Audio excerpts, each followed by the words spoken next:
तुरंत रचना के घर पहुंच जाता है।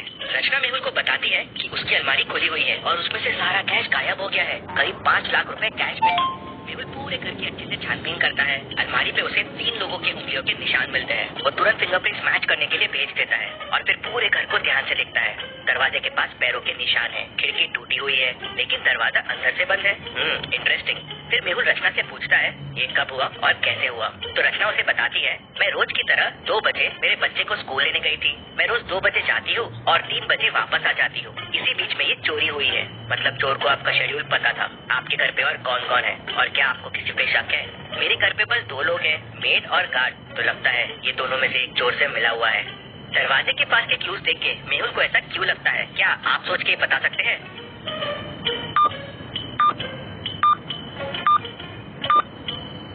कांच के टुकड़े फुटस्टेप्स के ऊपर है। मतलब पहले कोई अंदर आया बिना कांच तोड़े और जाते टाइम कांच तोड़ दिया, दिखाने के लिए कि कांच तोड़ के अंदर आया है। किसी घर वाले ने उसकी हेल्प की है दरवाजा खोलने में।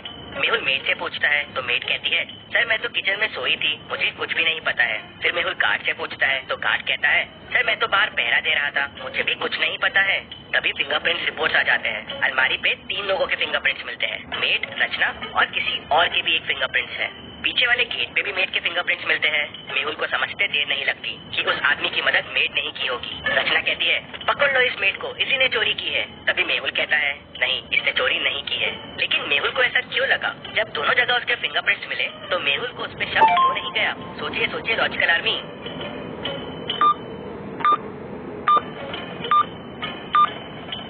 मेड ने शायद चोरी करने की कोशिश की लेकिन चोरी की नहीं, क्योंकि अगर उसने चोरी की होती तो वहाँ पे कोई तीसरे आदमी के निशान नहीं होते। जी सर, मैंने अलमारी खोलने की कोशिश की थी, अलमारी खुली भी थी लेकिन मैं डर गई और कुछ नहीं किया। करीब 2:45 को मैं पीछे वाले दरवाजे से बाहर गई थी कचरा फेंकने के लिए और 2:50 को वापस आ गई थी, इसीलिए शायद मेरे वहाँ हाथों के निशान हो गए। बस इसी समय चोर आया होगा। मेहुल का ध्यान तभी एक रुमाल पे जाता है। रचना और मेहुल कह देते हैं ये उनका रुमाल नहीं है, मतलब ये चोर का रुमाल है। रुमाल में अजीब सी स्मेल है, कुछ अलग परफ्यूम था। ऐसा परफ्यूम सिर्फ जावेद भाई के पास मिलता है। मेहुल जावेद भाई के पास जाता है तो वो मेहुल को बताता है कि ऐसा परफ्यूम उसे राकेश लेके गया था, वो पीछे वाली बस्ती में ही रहता है। मेहुल राकेश के घर पहुंच जाता है और उसे पकड़ लेता है। राकेश, कहाँ है चोरी का सामान, सब बाहर निकालो। सर मेरे पास कुछ नहीं है सर, मैंने चोरी नहीं की है, मैं चोरी करने गया था। करीब 2:45 को अंदर भी घुसा जब मेड बाहर गई थी, लेकिन जब अलमारी खोल के देखा तो पैसे गायब थे, तो मैं तुरंत वहाँ से वापस भाग गया। हमारा प्लान था कि मुझे चोरी करना है और चोरी का माल वहीं घर पे छुपा देना है। आते वक्त खिड़की तोड़ना है जिससे किसी को शक ना हो, लेकिन मैं खिड़की तोड़ना भूल गया तो जाते जाते तोड़ दिया। ये तो मैं पहले ही समझ गया था कि खिड़की जाते वक्त तोड़ी गई है। क्या आप खिड़की और दरवाजे को देख के बता सकते हैं इन दोनों को देख के मेहुल को ये कैसे समझ गया? सोचिए और मुझे आपका आंसर कमेंट करके बताइए।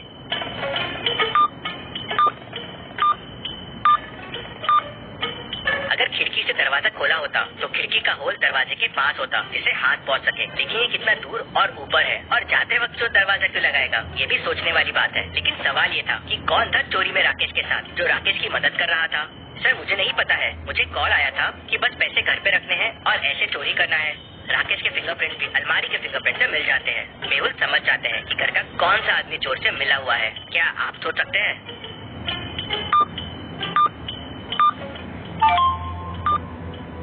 तो ये हुआ था कि रचना ने जाते टाइम अलमारी खुली छोड़ दी जिससे चोर आके चोरी कर सके, इसीलिए रचना के फिंगरप्रिंट्स अलमारी पे मिलते हैं। उसका घर इंश्योर्ड है और इंश्योरेंस के लालच के लिए उसने ये चोरी करवाई थी, पैसे भी अपने और इंश्योरेंस भी अपना। लेकिन उसका प्लान फेल हो गया और चोरी कोई और कर गया।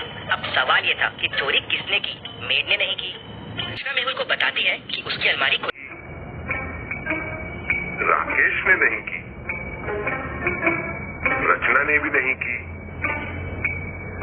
और तीनों के फिंगरप्रिंट्स भी अलमारी के फिंगरप्रिंट से मैच हो गए। तभी मेड आके मेहुल से कहती है कि सर डस्टबिन में मुझे ग्लव्स मिले हैं। मेहुल को समझते देर नहीं लगती कि चोरी गार्ड ने की है।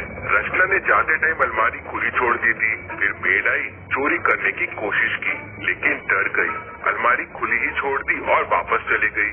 फिर गार्डन आया तो देखा अलमारी खुली है, ग्लव्स पहन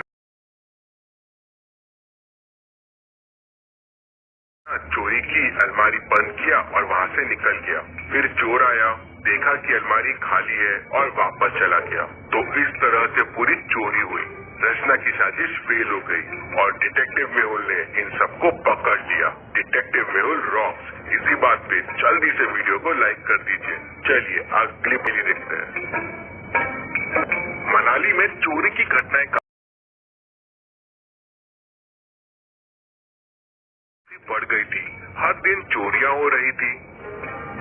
पुलिस चोर को पकड़ नहीं पा रही थी तो डिटेक्टिव मेहुल को बुला लेती है। मेहुल सिटी में अनाउंसमेंट कर देता है कि चोर के बारे में बताने वाले को 1 लाख रुपए का इनाम मिलेगा। शाम को ही एक आदमी आता है और मेहुल को बताता है कि उसने एक आदमी को 3 घरों के सामने देखा।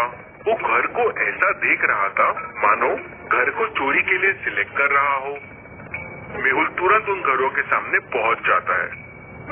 अब आप इन तीनों घरों को देखिए और मुझे बताइए चोर ने कौन सा घर चोरी के लिए सिलेक्ट किया होगा। सोचिए और मुझे आपका आंसर कमेंट करके बताइए।